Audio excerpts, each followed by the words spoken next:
हमारे लिए यह देश क्या है? दर्शकों, आपके लिए यह देश क्या है? मेरे लिए तो यह देश जो है सर्वोपरि है। आपके लिए भी यह देश सब कुछ है। यह राष्ट्र सर्वोपरि है। रिपब्लिक भारत यह पूरी ताकत के साथ कहता है कि हमारे लिए राष्ट्र से बड़ा कुछ भी नहीं है। राष्ट्र सर्वोपरि है। हम कोई भी हैं, हमारी पहचान कुछ भी हो सकती है, धर्म कुछ भी हो सकता है, मान्यताएं कुछ भी हो सकती हैं, लेकिन सबसे पहले हम भारतीय हैं।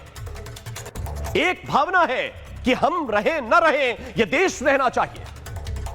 लेकिन ऐसा सबके लिए नहीं है। सबके लिए ऐसा बिल्कुल नहीं है। अगर आप सोच रहे हैं कि सब ऐसे ही सोचते हैं, भारत के रहने वाले सारे लोग ऐसा सोचते हैं, ऐसा नहीं सोचते हैं। कुछ लोग हैं जिनके लिए यह देश सबसे बड़ा नहीं है। कुछ लोग हैं जिनके लिए इस देश का संविधान सबसे ऊपर नहीं है। इस देश की अदालतों के फैसले सबसे ऊपर नहीं है। उनके लिए दीन सबसे बड़ा है।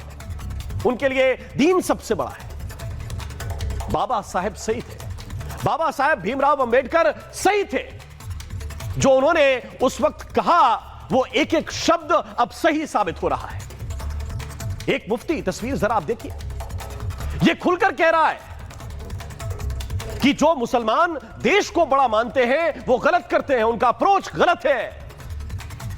यानी जो वतन को बड़ा माने उनका अप्रोच गलत। यह मुफ्ती बताएगा। जो मुसलमान सेकुलरिज्म को मान रहे हैं, धर्म निरपेक्षता को मान रहे हैं, वो कुफरिया अल्फाज इस्तेमाल कर रहे हैं। यह मुफ्ती बताएगा कि यह कुफरिया अल्फाज है। अगर कोई ये कह दे कि हमारे लिए सेकुलर संविधान, हमारे लिए धर्मनिरपेक्षता अच्छी है, जो कि देश के सारे मुसलमान कहते हैं, वो कह रहा है कि ये तो कुफरिया अल्फाज है। अगर वो संविधान को मान रहे हैं तो वो कुफ्र कर रहे हैं, ये समझा रहा है। जो मुसलमान अदालती फैसलों को मान रहे हैं वो कुफरिया शब्दों का इस्तेमाल कर रहे हैं, ये समझा रहा है। इसका नाम है शमाइल नदवी। जरा दिखाइए उसको, हटाइए मत। इसका नाम है शमाइल नदवी। इस नदवी को कुछ बेवकूफ लोग ऐसे हैं जो धर्म का बड़ा जानकार मानते हैं। ये खुद को साइंस का भी बड़ा जानकार मानने लगा है। कुछ बेवकूफ लोग इसको बड़े बड़े मंच देते हैं, चंद पैसों के लिए इसका प्रमोशन करते हैं। अरे कुछ जाहिल ऐसे हैं जो इसको खुदा बनाने में लगे हुए। कोई हाथ चूम रहा है, कोई माथा चूम रहा है। मैं तो इस आदमी को आदमी भी नहीं मानता। डॉक्टर राहत इंदौरी का एक शेर है, तसल्लियों का नया दायरा बनाने में मेरे चिराग लगे हैं हवा बनाने में, और मेरी निगाह में यह शख्स आदमी भी नहीं जिसे लगा है जमाना खुदा बनाने में। मेरी नजर में यह शख्स आदमी ने, हटाइए मत उसको, लगाइए भाई साथ में। आज इसको एक्सपोज करना जरूरी है। इसको जमाना खुदा बनाने में लगा है। यह आदमी है कि नहीं, यह तो पहले तय हो जाए। उन्हें यह पता नहीं है कि जिस शख्स को वो प्रमोट कर रहे हैं वो चलता फिरता जहर है। यह जहर की पुड़िया है भाई। इसको ना धर्म का पता है ना इतिहास का। मैं समझाता हूं, क्योंकि अगर इसको इतिहास पता होता तो इसे यह पता होता कि भारत में वही मुसलमान रहे। यह फैक्ट है। भारत में बंटवारे के दौरान वही मुसलमान रुके जिन्हें दीन से ऊपर देश लगता था, जिन्हें अपनी जमीन, अपनी सरजमीन बहुत प्यारी थी। वो ये जमीन छोड़कर जाना नहीं चाहते थे। उन्हीं मुसलमानों ने भारत में रुकना कबूल किया। अब इसे इतिहास पता होता तो यह भी पता होता कि भारत में वही मुसलमान रुके जिन्होंने कट्टरता की बजाय धर्मनिरपेक्षता को चुना। यह कह रहा है कि सेकुलरिज्म अपना लेना कुफ्र है, यह कुफ्री अल्फाज है, यह उनका अप्रोच नहीं है। क्योंकि भारत में रुकने की पहली शर्त ही यही थी कि आप धर्मनिरपेक्षता को चुन रहे हैं कि कट्टरवाद को चुन रहे हैं। यह बता रहा है कि इस देश के मुसलमानों का अप्रोच गलत है। यह कह रहा है कि राजनीतिक दलों के पास हालात का हल नहीं है। हल कहां है? कह रहा है कि केवल दीन में हल है। अच्छा, जिनका यह अप्रोच था कि हालात का हल दीन में है, वो कहां गए? वो कहां गए? उन्होंने क्या चुना? जिनका यह अप्रोच था कि हालात का हल दीन में है, वो पाकिस्तान गए, दीन के नाम पर ही गए। और उनके हालात को देखो नदवी, उनके हालात को देखो। और अगर पाकिस्तान के हालात का कोई हल तुम्हारे पास हो, दीन की किताब में हो, तो उनको बताओ, ताकि वो कटोरा लेकर भीख न मांगे। यह हल उनको बताओ। अगर हालात का हल दीन में है, दीन की किताब में है, तो उनको समझाओ कि वो इधर उधर जाके भीख ना मांगे, अपना हल निकालें, क्योंकि दीन की किताब में हल है। और उस हल को हल करें ताकि अपने जो उपग्रह हैं उनको भी पहुंचा सकें, वो चीन के रॉकेट ना लगाएं। अगर हालात का हल दीन में है तो बताएं कि भैया चंद्रमा पर जाकर झंडा गाड़ना है, गाड़ें जाकर अपने दीन का झंडा, और अपने रॉकेट से गाड़ें। उधार के रॉकेट ना ले, उधार के हथियार ना ले। जब यह देश बटा, जब दो टुकड़े हुए, यह पाकिस्तान बना, तो सबसे अच्छी जमीन, बेशकीमती जमीन, जिसको पंजाब कहते थे, सुनहरा पंजाब, संख्या बल से कहीं अच्छी जमीन, कहीं बेहतर जमीन, कहीं ज्यादा धन ये लेकर गए थे, जो कहते थे कि दीन में हल है, हालात का हल दीन में है। वो लेकर गए थे। क्या हुआ उनका? क्या कर रहे हैं वो? कैसा हल निकाला? अगर हालात का हल दीन में होता तो इस देश का मुसलमान कहता कि हमको जाके पाकिस्तान में बसा दो। उल्टा होता क्या है? वो बांग्लादेशी लड़ झगड़कर बॉर्डर पार करके अपनी जान दांव पर रख के भारत में घुसने की कोशिश कर रहे हैं। यहां घुसपैठिए का टैग लेते हैं, जलालत झेलते हैं और फिर भारत में आकर रहते हैं, क्योंकि उनको लगता है कि हालात का हल भारत में है, बांग्लादेश में नहीं है। हालात का हल पाकिस्तान में नहीं है, भारत में है, जो सेकुलर देश है। और यह कह रहा है कि सेकुलरिज्म जो मुसलमान कबूल कर रहे हैं वो कुफ्र कर रहे हैं। यह बोल रहा है कि इस मुल्क में मुसलमानों का अप्रोच गलत रहा। यह कह रहा है कि हमारा वतन हमारे दीन से ज्यादा मुकद्दस है। यह कह देना ही कुफ्र है। सेकुलर निजाम हमारे निजाम से ज्यादा मुकद्दस है। यह कुफ्रिया अल्फाज है बता रहा है। यह भड़का रहा है कि शरीयत के खिलाफ फैसला मान लोगे क्या? अगर कोई कह दे, फलां दरबार अगर यह कह दे तो क्या फैसला मान लोगे क्या?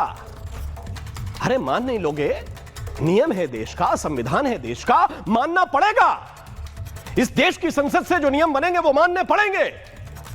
यह देश संविधान से चलता है, यह नियम कायदों से चलता है, संविधान से ही चल रहा है। और देश के पूरे क्रिमिनल लॉ, यह शरीयत के नियम है क्या? यह शरिया के नियम है क्या, जिसके हिसाब से इस देश की अदालतें सजाएं देती हैं? मानते हैं कि नहीं मानते? यह तो तुम भी मानते हो ना नदवी? मुझे बताओ, क्या चोरी के बदले हाथ कटवाते हो नदवी? क्या खुले में 100 कोड़े खाते हो नदवी? आंख के बदले आंख निकलवाते हो क्या नदवी? लूट डकैती पर पत्थर की मौत मारे जाते हो क्या नदवी? और अगर नहीं यह सब हो रहा है तो कुफ्री तो हो रहा है भाई। फिर क्यों यह कुफ्र झेल रहे हो? सारी तरफ तो कुफ्र हो रहा है। अपनी रील बना रहे हो म्यूजिक लगाकर, दूसरे को बता रहे हो कि म्यूजिक हराम है। अपनी गाड़ी में बैठकर म्यूजिक सुन रहे हो, दूसरे को बता रहे हो कि नाक के पीछे म्यूजिक सुन लोगे तो हराम है। कैसा कुफ्र कर रहे हो? इस देश के मुसलमानों के अप्रोच को गलत बताना यह सामान्य बात नहीं है। अरे दीन सबके लिए बड़ा है, अपना अपना धर्म सबके लिए बड़ा है, लेकिन धर्म अपनी जगह, देश अपनी जगह। जहां बात देश की आ जाए, मौलाना नदवी, मुफ्ती नदवी, उससे बड़ा कुछ नहीं होता, कुछ नहीं होता। और इसलिए आज सवाल सीधा है, साफ साफ है, भारत के मुसलमानों का अप्रोच गलत है या नदवी का अप्रोच गलत है? चर्चा करूंगा, लेकिन पहले एक रिपोर्ट आपको दिखाता हूं।